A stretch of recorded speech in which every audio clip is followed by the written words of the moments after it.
Well, to speak more on this, Suraj, the chairman of the Human and Environmental Development Agenda, HEDA, joins me now. Thank you very much for joining us.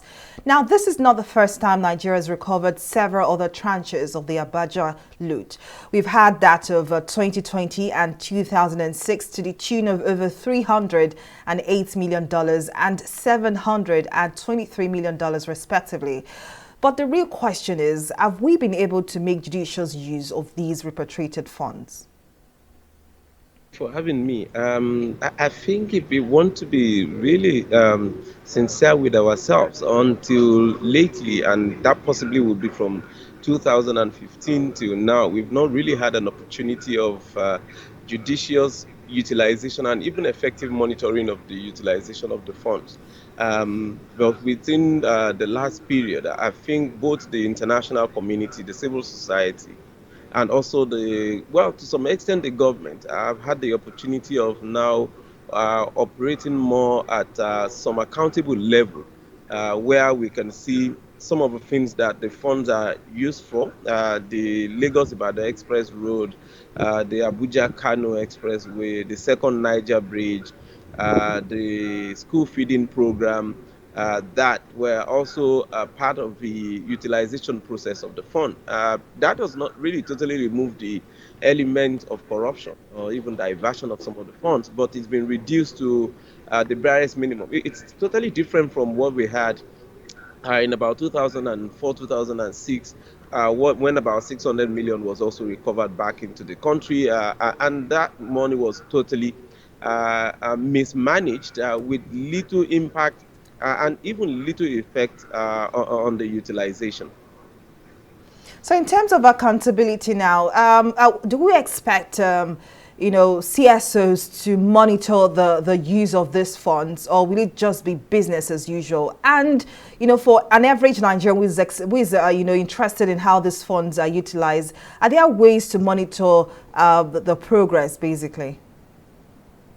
Yeah, I mean, it's not going to be business as usual. So the train already left the station, so it's not likely to just go in any reverse or that. It has to be progressing, and that will require that not just the civil society, also the media would have to ensure that we follow this money, the utilization. So what has been said, Nigeria is still not far from the level of corruption, the level of diversion that is always the order of the day. Not even the Ministry of Justice is also immune from it. We've had reasons of allegations, different forms of allegations of conspiracy with the Ministry of Justice, with some lawyers and all the rest of that, in terms of also diversion of the funds that were recovered by the federal government. So, like I said, it is not yet uhuru, and the civil society will continue to monitor and also raise the banner. So it will be important that the media would continue to hold accountable, at these public offices, the contractors. So it's not just about awarding contract. The monitoring must be from the process of the moment this fund gets into our treasury, to the purpose for which they are allocated, the amount of the allocation, the contract under which the allocation is made, and also the delivery.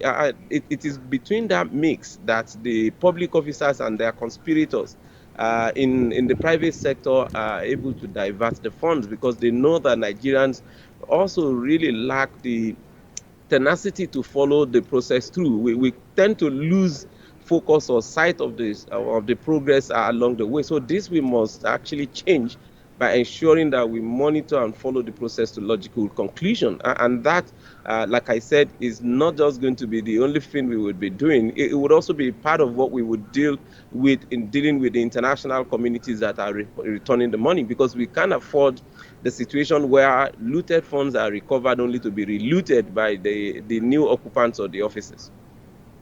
Well, indeed, Suraj, the chairman of the Human and Environmental Development Agenda, HEDA. Thank you very much for your time and your contribution.